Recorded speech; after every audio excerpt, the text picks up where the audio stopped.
Hi everybody, doing a little video here, follow-up to this Taylor community video they put out recently about their COVID-19 response, and it seems somewhat cryptic. I'm sorry about the camera.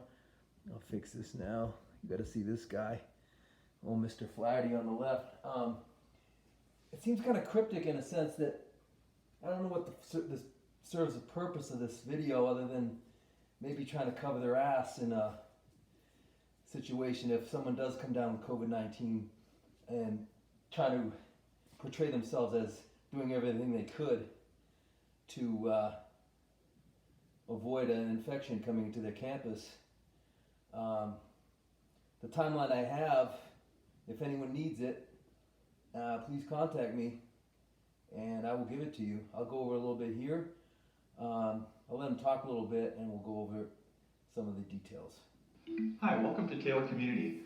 This is the first in a series of informational question and answer sessions to let people know what's going on here at Taylor, and in particular things being done as a result of in response to the COVID-19 virus. And so with us today we have Michael Flaherty, who's Taylor's president and CEO, to answer some of the more common questions that we've gotten. And I think the one that sort of first starts it off, Michael, is, what did you do, what did Taylor do when we first learned about the virus? Well, Paul, we first learned about the virus when it was still in China. It was not on the shores of the United States. And myself and the clinical team began discussing what-if scenarios. What would we do if this virus hit our shores? And we actually, at that point, didn't have a lot of confidence that it actually would, but it served its purpose as an educational tool, a practice tool. What if, something like this were to hit our campus, and what would we do in that situation? And then it did. It hit the nursing home in Washington, and that kind of ramped up our discussions and our planning. And as it became much more of a problem in the United States, first thing that we did was we locked down, we shut down our two assisted livings in our nursing facility to outside visitors. That was the first step we did. And then as it became more known to us and more prevalent throughout the United States, we took more and more steps as far as not allowing visitors on campus. We shut down our theater, we shut down all the... Okay, that's enough. I apologize if I get emotional on this whole subject. It really hits me to heart because my mother was staying at this facility. She lived there for 11 years before we removed her for her safety after they unplugged her lifeline or left it unplugged for months on end, and we were in fear for her life. There are a lot more details to that story if you want to go to our website at notaplaceformom.com. That's notaplaceformom.com, notaplaceformom.com. You'll get all the information there, all the details, all the evidence and documentation, everything you need to see. It'll blow your mind. But for this, for COVID-19, their response isn't, I would not say was immediate to this whole thing. As of March 8th, Life Care Center in Kirkland, Washington, this is like two, maybe 3 weeks after it hit, it was first exposed there, or reported there. They had 16 deaths on March 8th and 49 hospitalized out of 120 residents. Taylor Community has 400 residents. For some reason, Michael Flaherty had no inkling that this could possibly travel across the country. Therefore, on March 9th, he said he doesn't want to overreact. In the Laconia Daily Sun, he reports that they're going to close. They're not going to close the assisted living. They're going to change the hours to 9 to 4 instead of 7 to 7, so that staff can be on hand to do the verbal test to any visitors. So they're still letting visitors in. While in Seattle, they had shut down the Life Care Center because they knew it was coming in from outside. It didn't just develop inside. It's obvious it came in from either from staff members or visitors. So You can't keep staff members out, but you do need to test. And throughout this video, there's nothing talking about testing. They're talking protocols, but there's no testing done because they're not talking about it because there is none done other than these verbal and possible temperature checks. The testing's available. With asymptomatic people, you can't do a verbal or a temperature check because it doesn't show up.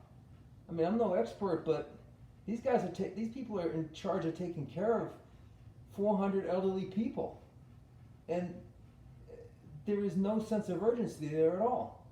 On March 12th, we sent a letter to the residents informing them what Michael Flaherty's plan was to not overreact. We therefore demanded that all the entry points be locked down with manned security. This is in mid-March. And he responded by nothing. Basically called an emergency meeting to try to make us look like the bad guys. He brought in the county sheriff, Laconia police, and try to flip the script, which is his MO basically. We've learned that over this short amount of time we've known him. So as of March 17th, there are 2 cases at Lake Region General Hospital. The campus is still wide open. Remember this.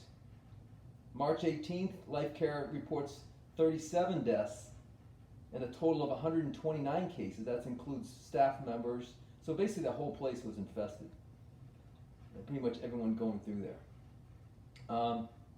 March 21st, we notified Flaherty residents concerned for the lack of testing and that the traffic needs to be stopped immediately. This is on March 21st. He still does nothing.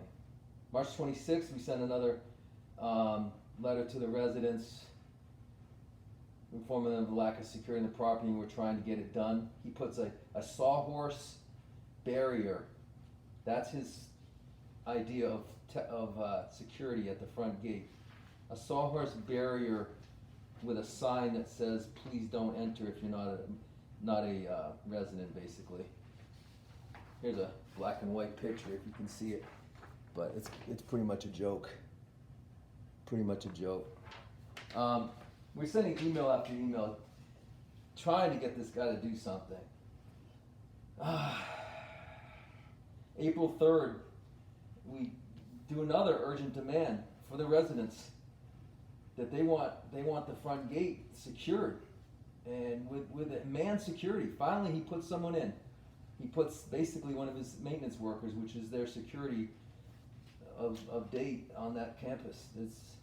They got maintenance and landscaping crew that does their security, and that is it.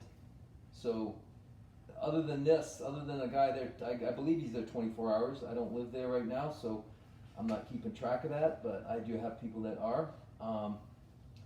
That 100-acre campus, and there's one guy at the front gate. Meanwhile, all the other gates are pretty much easy, walkable, whatever you want to do. There's no fenced-in area. There's no security. It's pretty much a free-for-all there.